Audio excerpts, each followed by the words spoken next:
नमस्कार दोस्तों, मैं हूं निरंजन कृष्णा और आप देख रहे हैं सब पर नजर।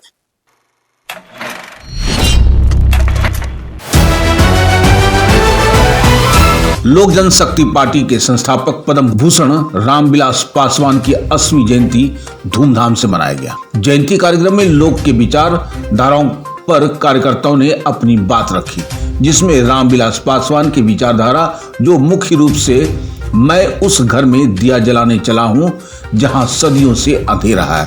उनके जीवन में जिस विभाग में मंत्री पद में रहे उस विभाग को बढ़ाने का काम किया।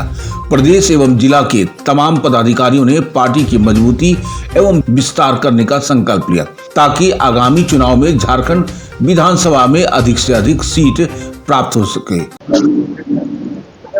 सर जी, आप जो है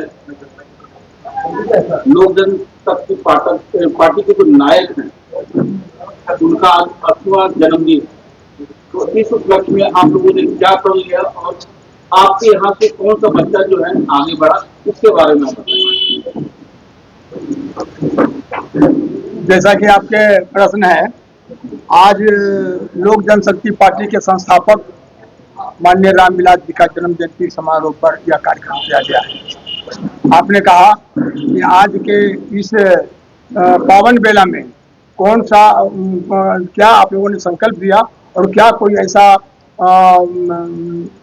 व्यक्ति आया जो इस संकल्प को आगे बढ़ाने के लिए आगे आया है। अपने बीच क्या नाम, लक्ष्मीकांत पासवान है, जिन्होंने कठिन मेहनत से, कठिन परिश्रम से आज बीपीएससी को कंप्लीट किए हैं। आरडी और वीडियो में इनकी ज्वाइनिंग के लिए आगे आया हुआ है। उनकी भी जीवनी ठीक रामविलास जी के थोड़ी सी नीचे है, क्योंकि रामविलास जी भी 69 में डीएसपी हो करके नौकरी को त्याग दिए और फिर राजनीति में आए। इसके बाद उन्होंने देश की सेवा, शोषित पीड़ित पिछड़ों की सेवा करने और जनता की सेवा करने के लिए आगे आया।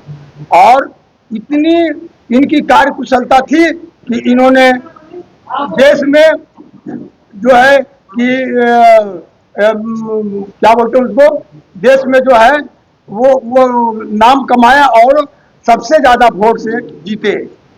फिर इन्होंने पद्म विभूषण से सम्मानित किया गया।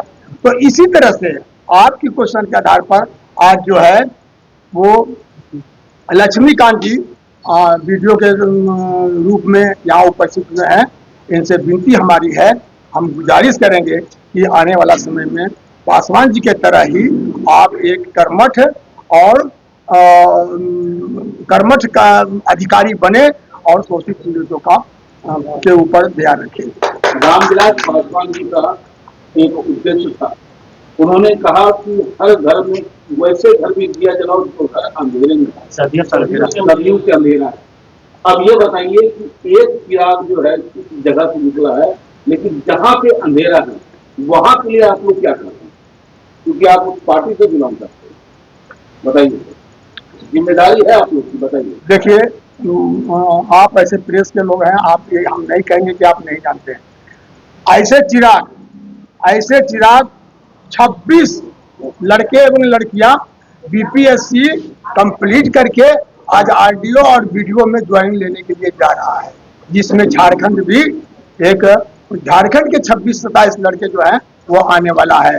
यह उन्हीं लोगों की प्रेरणा है, माननीय रामविलास पासवान जी की प्रेरणा है, अम्बेडकर साहब की प्रेरणा है, जिन्होंने कहा था कि पढ़ाई एक ऐसी शेरनी का दूध है जो पीता है वह शेर होता है। तो इसीलिए हम लोग इनके ही अनुयायी हैं और इनके ही अति पर हम लोग आगे बढ़ रहे हैं। बहुत बहुत धन्यवाद। तो लक्ष्मीकांत जी, आपने बीपीएससी कंप्लीट किया है, इसके पीछे कितना मेहनत करना पड़ा, ये बताएं हमारे स्टूडेंट को और नौजवानों को, इस प्रेरणा का स्रोत है। सबसे पहले तो मैं आपको धन्यवाद देता हूँ। बीपीएससी में मैंने 2020 में तैयारी शुरू किया था। 2020 में उस समय मैं जॉब में था, मैं बेंगलोर में एक कंपनी में सॉफ्टवेयर इंजीनियर था।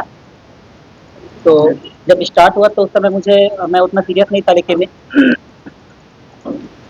एक फॉर्म 66 का उस समय मैंने भरा था, लेकिन कुछ कारण की वजह से मैं वो एग्जाम नहीं दे नहीं पाया था।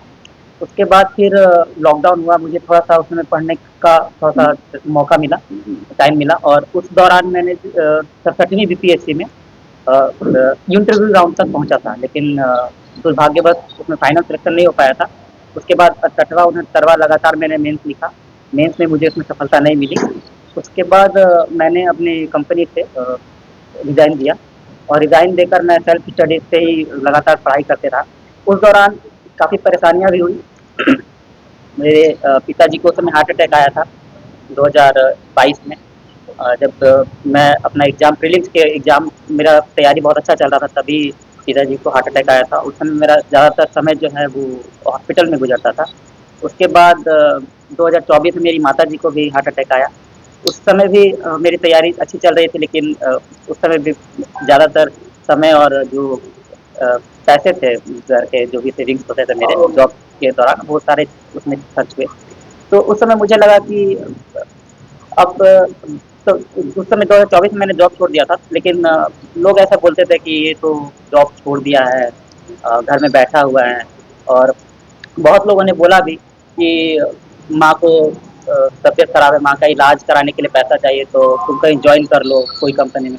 तो मुझे ऐसा उस समय लगता था कि शायद लोग सही करते हैं, और मैं एक अच्छा बेटा नहीं बन पा रहा हूँ कि अपने परिवार को मैं सपोर्ट नहीं कर पा रहा हूँ फाइनेंशियली। लेकिन मन में भी था कि पैसा तो मैं कमा लूँगा, और पैसा कमाकर मैं मतलब अच्छा एक लाइफ अपने परिवार को दे सकता। लेकिन मुझे लगता था कि मेरे पापा का एक सपना था, वो शुरू से ही चाहते थे कि मैं सिविल सेवा में जाऊँ। तो मुझे लगता था कि ये सपना फिर मुझे छोड़ना पड़ेगा, लेकिन मुझे अंतिम रूप में लगता था कि मैं इस सपने से कॉम्प्रोमाइज़ नहीं कर सकता। तो बहुत सारे ऐसे मौके आए जहाँ पे मैं ज्वाइन कर सकता था। इवन कि मेरे दोस्त ने मुझे ऑफ़र दिया कि तुम आओ मेरी ही कंपनी में आओ, इंटरव्यू दो, और मैं बात करके एचआर से और तुमको अच्छा एक पोस्ट दिला दूँगा। लेकिन मुझे ये चीज़ नहीं, मुझे ये था कि जब एक कहीं पे मैंने पढ़ा था कि जब समंदर में अंदर तक डूब ही गए हैं, तो अब मोती लेके ही बाहर निकलेंगे।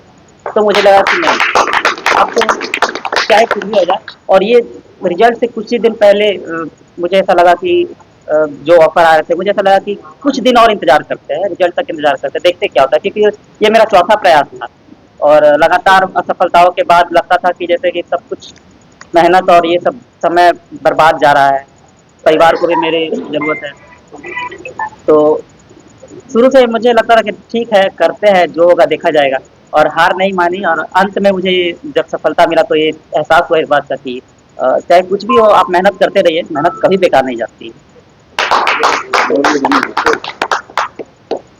Thank you.